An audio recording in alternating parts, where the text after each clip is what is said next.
Hi, everyone. It's me, Funnelby, also known as Cheetah Sweater or Crystal Casino, or just Anna. Let me move the. Oh, that was probably loud. um, Manga Gamer. I this game. So I have been gifted a video game by the name of The House and Fata Morgana, which I hope I said that right. uh, by my good friend and former partner and uh, very cool, all around cool human being, Hal. Because they have been very into this game, and I expressed interest in playing it, and they were very excited about that. So they were like, "Here, I'll buy it for you." And I was like, "If you really want to, you can do that," and they did. So they did, and so I owe it to them, I think, to really commit to this.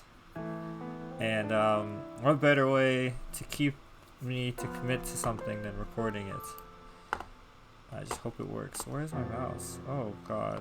And OBS is being a little funky right now, so if it gets all laggy, I don't know why this is the.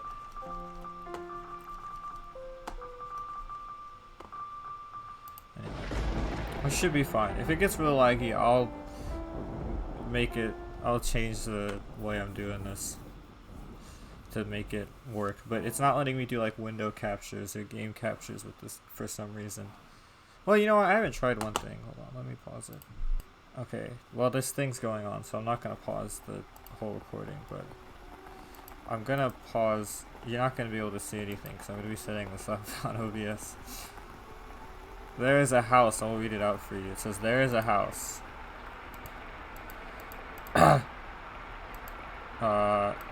There we go. This site that sits beyond dark, dense woods." Okay, well, I just skipped that on accident.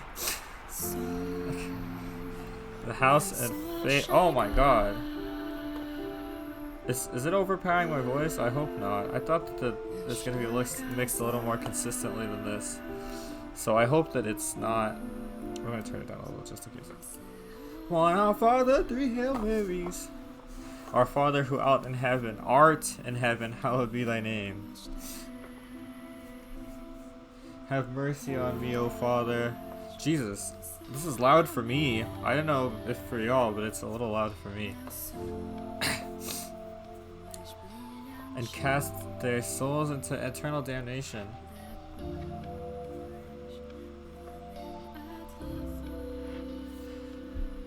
I did. I think it's funny that Hal is the only person in my whole friends list who has played this game.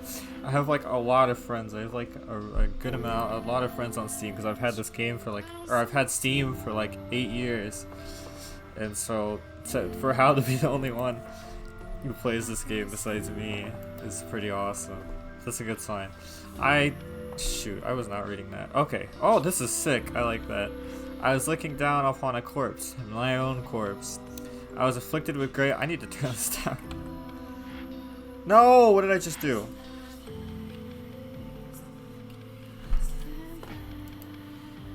Okay, I didn't do anything. What? Okay, is there a menu button? Okay, well, whatever. My soul crumbled and I was wholly extinguished. Indeed, I did once lose everything. However, as I faded into darkness everlasting, I heard a voice calling out to me. And so I vowed once more that no matter how long it may take, how great the obstacles that stand in my way, or what form you may assume, I shall come back for you. That I must return to that house. So I ask of you, please wait until this mutilated body arrives there once more. Awesome. Okay, so what does this... Oh, damn it. Your consciousness, wavering like a ship at sea, was slowly drawn back to the surface. Terror. With each new breath, feeling gradually return to your fingers. Master. Okay, I thought it was something like that. You could hear the pattering of rain from somewhere. Master? And the sound of a crackling fire. Wake up, Master. Creak, creak, creak. Wake up. Okay, okay, so that's what the escape button does. And that does that. When you came to, you were rocking back and forth in a rocking chair. I'm just gonna hope to God there's a menu somehow. Eventually. Oh, I see. Oh, you're kidding me. I can't change the volume. Okay, we're gonna have to do this in sound. Whoa. Oh. Well, let's save first of all. Oh god, Hal's gonna hate me for this. For what I'm gonna do with the save files. Okay, there we go. Yes, thank you. Just gotta turn the game down a little bit. I guess that's more than a little bit, but then I'm gonna turn it up on the recording so it's like not too quiet.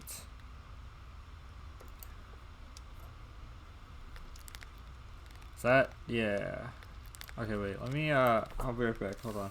I'm gonna pause the recording actually so I'm not just gone for a while. Alright. Okay. Wait, get my hair out of my ears.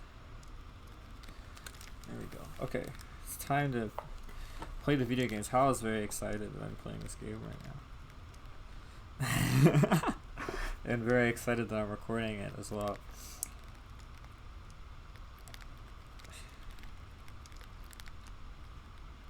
Okay, anyway. Gotta focus on the game. Alright. Turn to the game. Alright. No light shone through the closed windows, but there was only the pitter-patter of rain on the glass.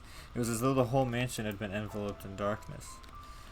Oh, splendid. You have finally awoken. Someone called out to you. You were about to search the room, but that turned out to be unnecessary. The source of the voice was crouching beside the chair, looking up at you with emerald eyes. Yo. Good morning, Master. Good morning. Oh, why didn't I... I didn't realize that was choices. Okay, I'm sorry. Why do you stare at me like that? Is there something on my face? Is it a surprising sight to wake up to? I didn't mean to startle you. I'm not doing the laugh. I can't. I have simply been waiting so long for this moment, tending to the mansion all by my lonesome, ensuring it is ready for your return, whenever that time may be. When I caught sight of you through the window, my heart fluttered. The time had finally arrived. You were perplexed. If someone who looked like a maid seemed to know you, but you had no memory of her. What kind of herbal tea would you like to start your day with? I have some wonderful chamomile leaves if you would like. Or perhaps your tastes have changed since last we met. Tell me, Master, what would you like? I beg your pardon. I allowed myself to get too excited, but I hope you will be sympathetic, Master. I'm just utterly elated that I could see you again. The woman appeared to be genuinely delighted that you had awoken, but she seemed to lack the energy typical of her age. Or perhaps life was a more appropriate word than energy. But the gloom extended beyond the maid. It seemed to encompass the entire mansion. The plaster walls illuminated by the fireplace and the rose engravings in the ebony pillars felt vaguely familiar, but a crushing sense of claustrophobia overpowered that familiarity. It seemed as though the house wasn't interested in accepting you just yet. Oh my, you don't know who I am? Do you not know who you are either? That is quite the predicament. Oh, Jesus. If you cannot remember who you are, then who am I to serve? The woman's face was pale, almost as though a faint chill ran down your spine. You are the master of this house, although it would seem you have no memories of such. Quite the dilemma.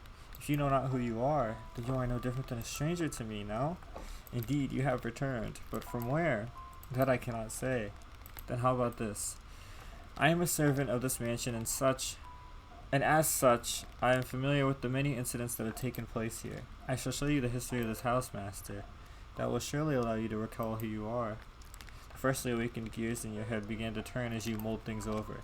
The maid had called you the master of this house, but without a single mirror in the room, you had no way of seeing what you looked like. Unable to decide, you reflexively nodded. Let us be off then, and fear not. I merely entreat you not to let go of my hand. Since you hold it tightly, you need not worry about being washed away by the waves of history. No matter what happens, you mustn't let go of my hand. I won't do it. I won't let go of your hand. Your hand in hers, you followed the maid's lead through the hall. The air within the mansion was oppressive, as though a black miasma hovered within. The house was bleak and barren. Barren! Jesus Christ, hardly a trace of color to be found. Wanna follow the hillbillies. Saturday night. Hold on. Okay, sorry. Hal just told me that if I was recording without commentating, that would be piracy.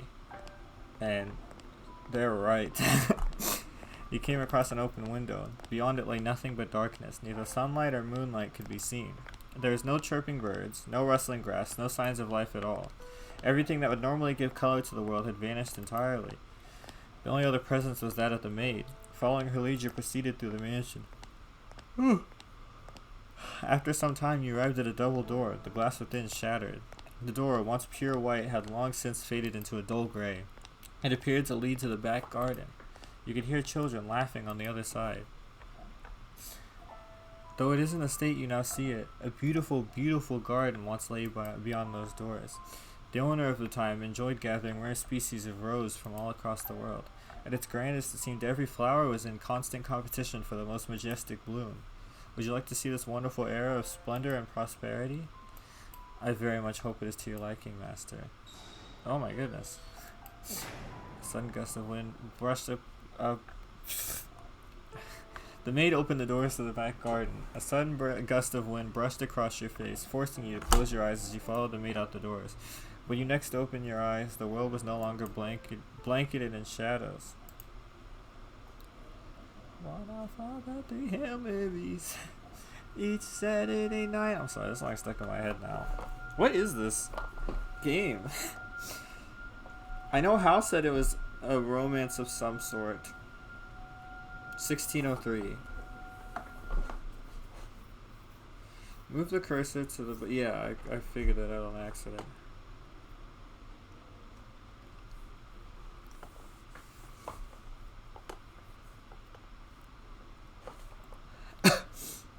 The mansion had an alluring air of beauty about it in that era. It was almost like something out of a fairy tale. Alright. Oh, you can see my friends up there in the video. That's awesome. This period of history could perhaps be described as a symphony of destruction, as cumbersome principles of old came crashing down. Freed from the day-to-day oppression of these antiquated precepts, the people seemed to hark back to the more poetic, expressive ways of old. They took these newly blossoming emotions in hand, and with them they wrote literature, painted portraits, composed theater, and found love. Even the church, which had maintained authority throughout the Middle Ages, embraced the chasing times, adopting the culture's flowering sense of aesthetic. War would break out not 20 years from then, plucking the ripened air from the tree of history, but that is no concern to us now. At the time, it was still what people referred to as the Golden Age, a period of fury for all who were there. Yeah. Now, let us take a slight detour.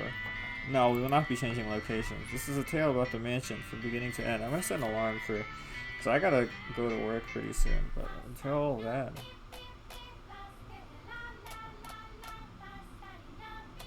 well, let me pause. I'm back. I've returned. Okay. We will, however, be moving through time. Well, I got that. Say, about 8 years into the past, a very wealthy family lived in the house then.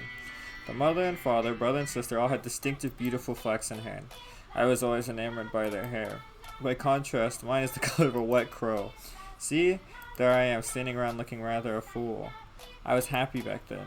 And what reason did I have not to be afforded the opportunity to attend to such a beautiful home? So I poured my heart into saving that family. Listen closely if you would. That soft fleeting sound that can only be a young girl singing. Do you hear it? La la la, la la la la. The girl you see, cheerfully picking crimson roses and singing like a songbird, was called Nellie. Though young, she sang with elegance. Nellie was deeply fond of the house's garden, and she would often spend her afternoons there. Gorgeous roses gathered from all across the world bloomed in the garden. They were given the utmost care and even had their thorns removed, so young Nellie would not hurt herself naturally. The light brown-haired girl carefully plucked petals from the roses, gathering them up as she sang. Her voice was like music played by fairies. Nay, the sight of her was like an angel descended from heaven. Oh dear, please don't look at me like that. I admit I was being rather fanciful. But what is a woman if not fanciful? Little bird, singing night and day. For your little birdie heart, sing your woes away. Good, it's in meter. Play your flowers all around the little birds, and even when the sun comes up, oh dearest Mel, I've forgotten what comes next. Are you listening? Nellie was, as a matter of fact, not the only visitor to the rose garden that day. She always came with her older brother, Mel. The young siblings were inseparable. Mel adored his little sister, who in turn pined for his attention. The sight of the two innocent children cuddling together, not yet shackled by fear for the future, was truly heartwarming. That day, Mel was sitting in the shade of a tree reading a book. As I am sure you are aware, in the times, books could not yet be mass-produced. What he was reading had been copied by a scribe. I presume he had borrowed it from the church. The book, having passed through many hands over many years, was visibly worn, but I suppose that just speaks to its importance. It was, in fact, a Latin grammar textbook he was reading. Mel was a clever boy. He had attended church from a very young age, where a priest would instruct him in Latin grammar. So at that time, I believe he was capable of reading even advanced texts. Oh, dearest Mel, please. The younger brother, oh my god, the young girl approached her brother, who was consumed by the text. I'm usually better at this. In her hands, she carried a large pile of rose petals. Though his sister's shadow overlapped with the trees, the boy still did not notice. So Nellie plucked her cheeks, thrust out her slender arms, and let the petals fall. Hold on, I just realized I need time to lay down too, so I'm gonna set the alarm to 4:30 instead of 4:35. Ah! Look, your head is covered in roses, Mel. Oh, Nellie, you got petals on the book. This isn't mine. I can't afford to let it get dirty. It's your fault, dearest Mel. I tried to get your attention. And besides, flowers won't get a book dirty. I must raise the white flag. When did my little lady find herself such a sharp wit? While waiting for you, dearest Mel. I waited and waited, and you didn't so much as glance at me. I'll be an adult by the time you're done reading that book. Wow, that soon? That soon. Mother says girls grow fast. Haha, she may be right. I don't like doing that. I'm just gonna omit any ha-has and hee-hees because it always makes me sound so sarcastic when I read them out. I don't like that. In that case, we can do something together before you're all grown up. Surely you won't play with me any longer when you become an adult. That's not true. I'll still play with you even when I'm grown up. How long have we been? Oh my god, it's gonna be like 30 minutes. I hope it's okay, Hal, and other people who may be watching. But grown-ups don't play, Nellie. Fine, I'll stay a child forever then. Didn't you just say you were about to grow up? You're so mean, Mel. I'm sorry. Please don't pout, my little lady. How about this? To make it up to you, I'll play whatever you want today. Really? Do you mean it? I want to play make-believe. Make-believe? Make-believe. I will be a princess taken captive by an evil kingdom, and you, dearest Mel, will be my valiant knight.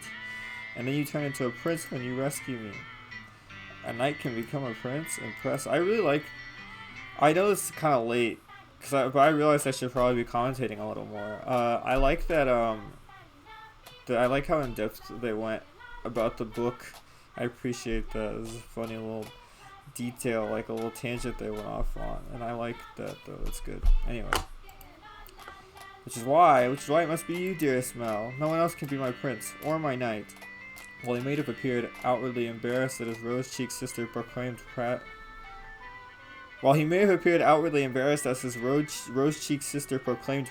I am certain he was smiling on the inside. After a few moments, he meekly knelt, bringing himself to eye level with Nellie and gently stroking her soft hair. Alright then, you're my princess, Nellie. And not just anyone's princess, dearest Mel, but yours alone. So, don't be anyone else's prince but mine, okay? Nellie. Jeez, my princess is quite the fawner. Is that bad? Does that make you dislike me? Not at all. I'm proud to have you as my sister, Nellie. You mean more to me than anything in the world, my dear princess. Hee hee. See, whatever. I love you, dearest Mel. You'll always be my prince forever and ever.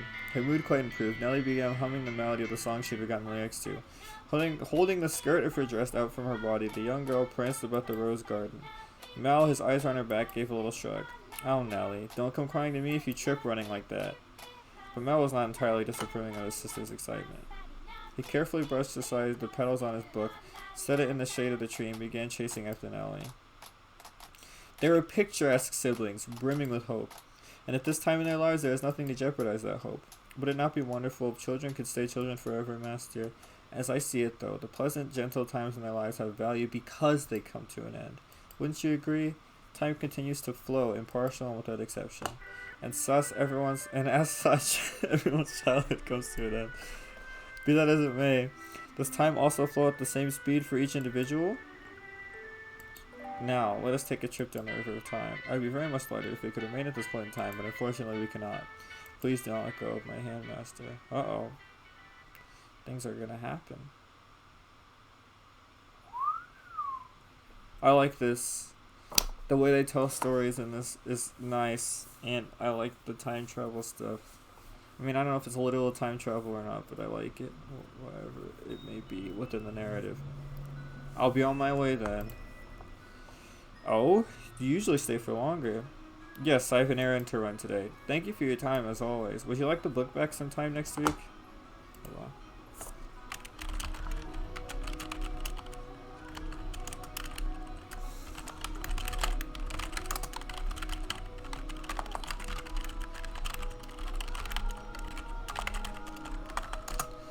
Okay. Sorry, I was telling Hal that I think we should make a visual novel. Okay. What did Hal say in response? Yeah.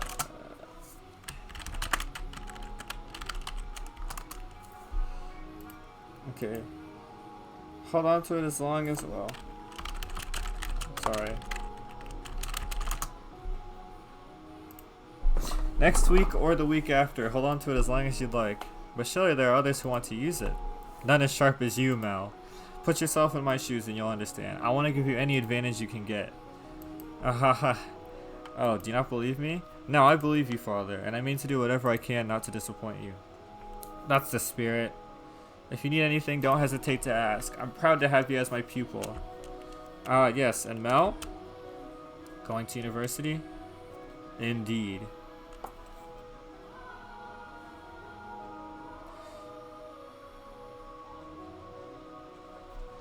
Sorry.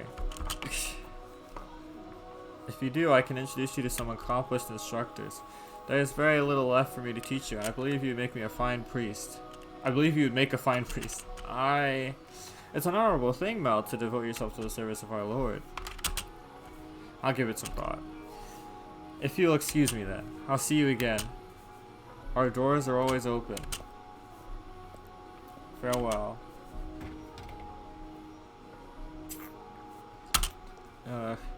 Whether it's in the service of God or the service of the church, it is an honorable profession. But theology, I wouldn't mind attending a university, but I'm not sure. I'd kind of like to do something different, something more befitting of the times. As for what, though, I'm stumped. But I need to make up my mind soon.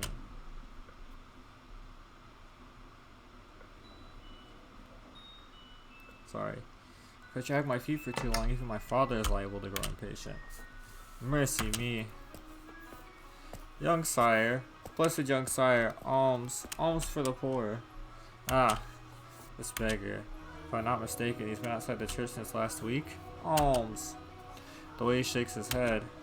I can get a glimpse of his forehead under his hood. He's completely bald. Oh god. I hate the balds. Buy yourself some bread with this. Ah, thank you. Thank you very much. May the Lord bless your soul. Thanks. Oh Lord. Oops. Oh no. Nellie's gonna be cross if I don't hurry home. Curses, and it looks like it's gonna rain. Master? Master? Oh, thank goodness. You appear to have a firm grasp on your consciousness. I was afraid you'd accidentally let go of my hand. Uh-oh, am I gonna let go of her hand? Now, Master, this is the period of time I truly wish to show you. The boy reading in the rose garden was now a fine young man. Nonetheless, he still bore the same gentle eyes as before, and he would from time to time show remnants of that innocent young boy. He was, in his own mind, still making the transition into adulthood, I suspect. Mel frequently visited the church, on Sundays to participate in Mass, of course, but more often to be tutored by the priest. In addition, he also attended a private school run by an eminent marquis. Although it was not a school where students had desks and sat in rows, they studied at the Marquis's estate. Secondary and higher education was not the same as it is today. And Mel was considering university. The priest wanted to recruit him to the church, but Mel was having difficulty deciding what he wanted to do. That he had such a choice is envious, is it not? I guess in the 1600s, yeah. Yeah. Yeah. Yeah. Yeah. Good afternoon. Is that the house? Oh no, he's at a pizza place getting takeout. Hi, ready and waiting, young Master Rhodes. Also, his last name is Rhodes. Don't call me young Master, please. I beg your pardon? Can it seem to get me ahead out of the past? I guess it's supposed to be Scottish or something. Your order's right here, sir. Mel had stopped at a jewelry store in the center of town on the way back from the church. Oh, okay, I see. building was both a workshop and a storefront, and the nobles of the area were deeply fond of the master's wares. He was so skilled, even the royal family had commissioned work from him. As a matter of fact, the wooden sign out front was engraved with a replica of a piece of his jewelry said to be out on display in the palace. As artistry flourished in this golden age, the number of shops selling luxurious items such as jewelry rose in kind. However, the clientele of these shops comprised a very narrow range of people. May I have a look? Of course, of course.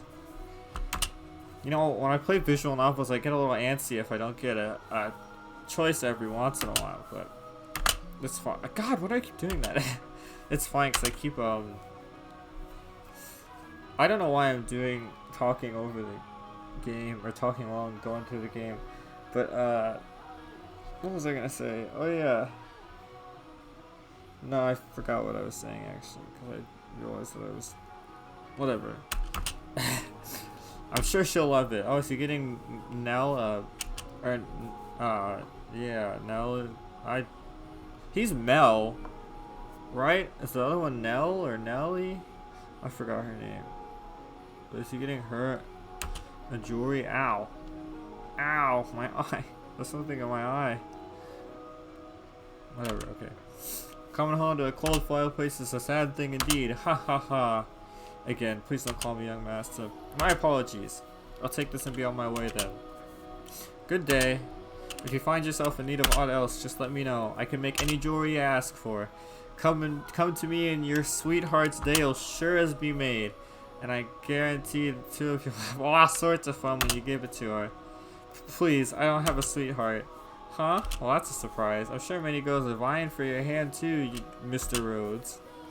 A fine family, good looks, charming. And your future's all but... Alright, I'll be on my way then. I'm in a bit of a hurry. Good day. Come by again anytime. Yeah. Goodness. Maybe I'll say I want to study abroad or something. Patient as my father may be, that would certainly anger him. I can hear it now. You're wasting your God-given talents, boy.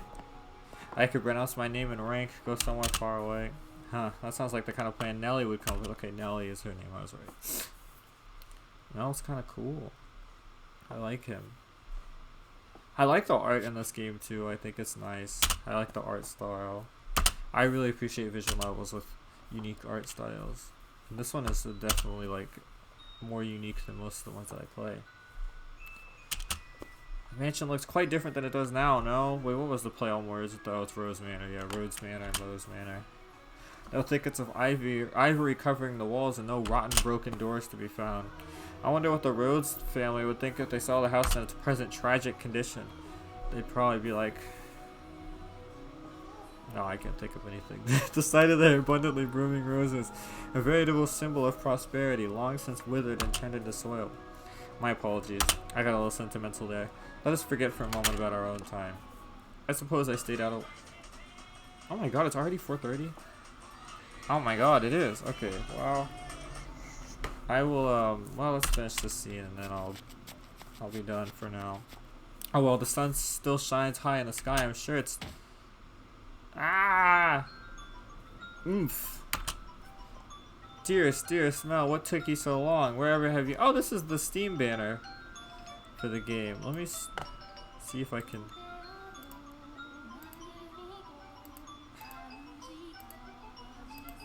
Look. There it is. Awesome. Anyway, I've been waiting forever. Nelly? You're not in the house? Nope, you were taking so long I decided to wait by the gate. But you didn't even notice me at all. Is that any way to treat a lady? All that studying's got your head stuck up in the clouds. No, it hasn't really. Also, you're heavy. Could you please get off my back? Heavy?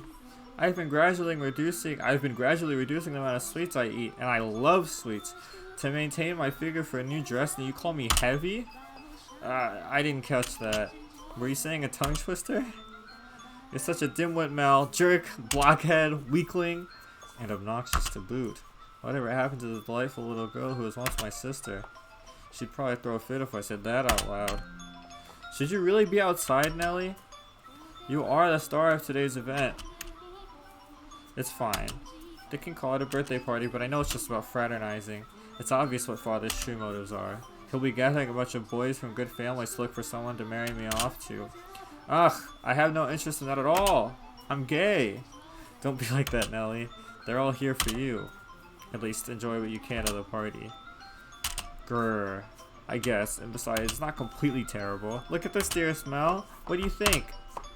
What do I think? Oh, what? About what? Me, Mel. My new dress! It arrived! I'm wearing it! How could you not notice? I did notice it was something I hadn't seen before, but you have so many dresses now. But this is the dress I had made just for today, or I had made just for today. Look at the colors, they're so pretty. It's the work of a renowned dyer. And this belt is just lovely. It is a very nice dress. You see how it comes together to form a butterfly? I did notice that. It's very cute. Oh, Christ. I'm just absolutely in love with it. I've been wearing this dress for a while to come. So tell me, what do you think? Does it look good on me? We're gonna move OBS back to its spot. Yeah, it does. It's pretty. In some ways, I guess she still is a delightful little girl. Oh, dearest Mel, I love you. Whoa, don't jump on me like that. Ah! Oh my, you dropped something. And what have we here? Wait, hold on. No, you can't have that yet. Is it a present? Give it back. I was gonna give that to you later. I knew it. It's for me. And just what could it be? Hey, don't open it. What's the big deal? It's gonna be mine soon anyway, isn't it? Ooh, I love it. A rose necklace, and its design. It's from the jeweler the royal family uses. Oh, my dearest Mel, you had this made just for me.